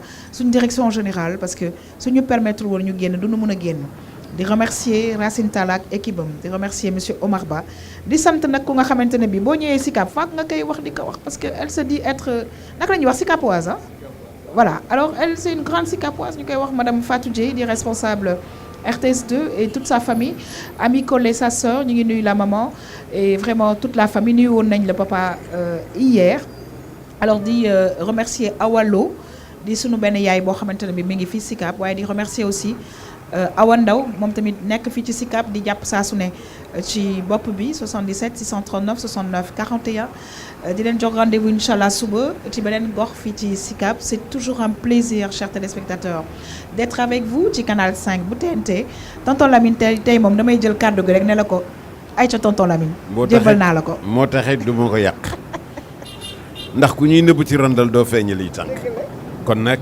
espoir de la banlieue nen dugg si espoir de la banlieue. Travaillons pour l'unité. Soufflera comme un vent de l'espoir et nous entendons vive l'Afrique. Vive l'Afrique. Nous allons vous mettre dans une ambiance d'animation spécialisée dans la conception et la diffusion de messages à travers une approche artistique. Can, espoir de la banlieue. Un savoir-faire avec le rire. Un savoir-dire avec le corps et les mots. jox ko ki ka xam jox ko ki ko mën liggéey la xel la xol la xalaat la fit la ak jom. Les ingénieurs d'une équipe. La dynamique elle est participative. Fais la force. Fais l'effort.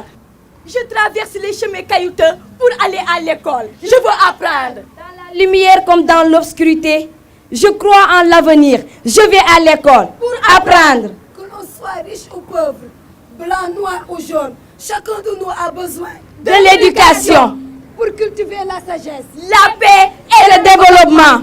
L'éducation est pour l'homme. Ce qu'est l'eau pour la vie. Alors, semons tous les graines de l'éducation dans le monde. Merci.